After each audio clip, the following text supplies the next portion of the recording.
안녕하세요. 얼마 전 제 개인적인 일로 한국과 일본을 방문하고 왔는데요. 문재인 정부와 아베 정부의 불협 화음으로 아직도 여러 가지 어려운 문제가 많아 보였습니다.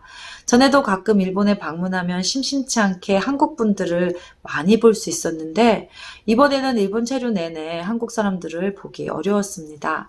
반면에 일본에 있는 지인들에게 현재 한일 관계에 대해 물어보면 한국과는 반대로 한국 사람들에 대한 인식이 전혀 나쁘지 않았습니다. 오히려 호의적이었습니다. 다만 한국 정부와 일본 정부의 정책에 대해 이해가 가지 않는다는 정도의 반응이었습니다. 아무튼 어서 빨리 한일 관계가 정상화되었으면 하는 개인적인 바람입니다. 자, 그럼 오늘의 주제로 들어가 보겠습니다. 바로 라이언 킹즈 첫 번째 비디오였던 군대 이야기입니다.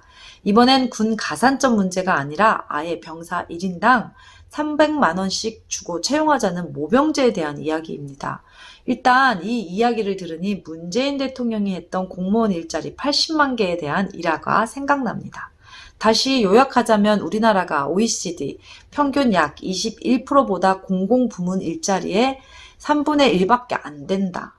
공공부문의 일자리가 턱없이 부족하니 늘려야 한다입니다. 이와 더불어 중소기업 임금을 대기업 임금의 80%까지 맞춰야 한다. 노동시간을 감축하면 일자리를 더 늘릴 수 있다 등등이었습니다. 여러분들도 다들 한 번씩 들어본 이야기죠. 자, 그럼 한번 볼까요? 공무원 증원에 대한 문제입니다. 일단 예산은 한정되어 있는데 공무원 수만 늘리겠다? 이 말은 즉 세금을 올리겠다라는 말이죠. 노동시간 감축해서 일자리 늘리겠다? 그럼 노동시간 감축당한 사람들 월급도 줄어든다는 말인데 그런 거죠. 그리고 중소기업 임금을 대기업 임금의 80%까지 높이겠다. 이거는 두 가지 측면에서 볼 수 있는데요. 첫 번째는 중소기업 사장들은 다 도둑놈들이니까 그들의 것을 빼앗거나 나눠 쓰자 뭐 이런 건가요? 두 번째는 나라가 그들의 월급을 보장해 주겠다라는 내용으로 볼 수 있겠죠. 이 말은 다시 말해 결국 또 세금을 올리겠다라는 이야기입니다. 자, 서론은 여기까지 하고 본론으로 들어가 보겠습니다. 지금 더불어민주당에서 내년 총선 대비용이 확실히 되는 포퓰리즘 카드로 뽑은 것이 바로 이 300만 원 모병제입니다. 그럼 이거는 누구의 돈입니까? 이해가 잘 안 가신다고요? 이 사람들이 지금 말하고자 하는 것은 뭐 도랑치고 과제 잡고 뭐 이런 식으로 감수성 충만한 이야기들을 하고 있는데요. 지난번 문재인 대통령이 청와대 입성하자마자 넥타이 풀어 헤치고 보좌진들과 자판기 커피 마시면서 청와대 일자리 상황판 만들어 놓고 어쩌고 저쩌고 했던 거 기억나시죠? 왜 지금은 그런 거 안 하시는지 궁금하네요. 아무튼 그때 1년간 자그만치 54조 원의 예산을 쏟아 넣어서 5천 명의 일자리를 만드는 놀라운 일을 하셨던 것을 기억하실 겁니다. 그리고 이후에 각종 통계 조사가 불리하게 나오자 통계청장을 갈았죠. 중소기업 임금 올랐을까요? 중국발 신생 에너지 부분에 문재인의 열렬한 지지자 조국이 투자한 곳은 아마 대기업 임금을 넘었을 듯 하네요. 그리고 노동시간 단축으로 일자리가 늘었나요? 뭐 이제 뉴스에 잘 나오지도 않지만 60대 이상 일용직 공공부문 일자리를 제외하곤 거의 사회전 영역에서 노동시간 감축으로 하위직 노동자들의 임금만 줄어드는 결과를 가져왔습니다.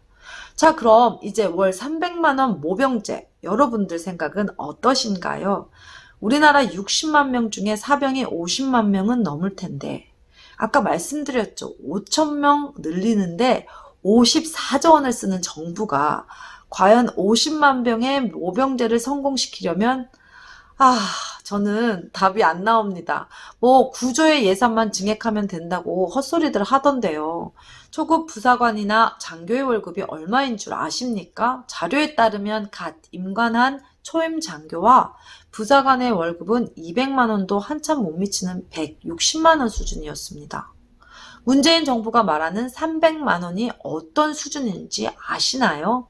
대위, 즉 다이아몬드가 3개 박힌 중대장님의 7년차 호봉입니다. 아시겠습니까? 대략 군생활 10년 하신 장교분들이 받고 있는 급여가 그 정도 됩니다. 자, 이제 어떻게 하실 겁니까? 전 군인 연봉 인상? 와, 저는 답이 안 나오네요. 뭐, 미국도 그렇게 하고 있다, 일본도 하고 있다 하시면서 찬성하시는 분들이 드립을 치시는데, 미국은 그야말로 천조국, 국방비로 천조를 쓰는 국가입니다. 그리고 그에 따른 여러 가지 폐해로 매년 국방 예산 때문에 골머리를 앓고 있습니다. 이번에 트럼프가 방위비 인상하겠다는 것도 다 그런 이유 때문입니다. 자, 그럼 답은 뻔하죠. 정말 이들이 군 병력 부족을 염려해서 이런 정책을 내놓았을까요? 그럼 두 번째 증거로 문재인 정부는 군 기간 단축을 주장했죠. 전력을 강화하기 위해 군 단축 18개월. 뭔가 좀 모순이 있다는 생각이 안 드시나요? 자, 부연 설명은 여기까지 하는 것으로 하고 제 결론을 말씀드리겠습니다. 제가 지난번에도 여러 번 설명드렸다시피 우리나라의 유권자의 반은 여성입니다. 여성분들 군대 이야기 싫어하죠. 뭐 관심도 없습니다. 어머님께 아들이 군대 가면 매월 300만 원 준다고 한다면 뭐 물론 아들을 군대에 300만 원 주고 파실 거라는 말은 아닙니다만 아마 환호하실 겁니다. 맞습니다. 이 여성분들에게 군대 가면 300만 원이라는 말은 별 생각할 이유도 없이 고생하는 남성들에게, 우리 아들들에게 정당한 대가를 지불하는 것이다 라는 이야기로 들릴 것입니다. 저도 처음 이 이야기를 들었을 때 아들이 있는 엄마로서 좋은 일이라 생각했으니까요. 이것은 저들의 전략적이고 치밀하게 계산된 정책입니다. 지금 정당 지지율이 거의 반반인 상태에서 힘 안 들이고 구직이 절실한 젊은이들과 이들을 걱정하는 어머니들과 일부 아버님들 이해가 되시나요? 바로 이게 망국으로 치닫게 하는 포퓰리즘의 정석입니다. 구독자 여러분, 냉철하게 판단하십시오. 5,000명 일자리에 54조를 써대는 이 정부. 믿으실 수 있으십니까? 300만 원이 당장 여러분의 살림에 큰 보탬이 될 것이라는 것에는 저도 이견이 없습니다. 하지만 이는 곧 제2의 IMF, 더 나아가 베네수엘라, 그리스 전철을 밟게 될 것이 너무나 극명합니다.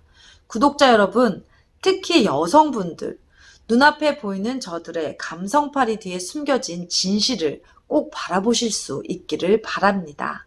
라이온킨즈의 연은이었습니다. 감사합니다.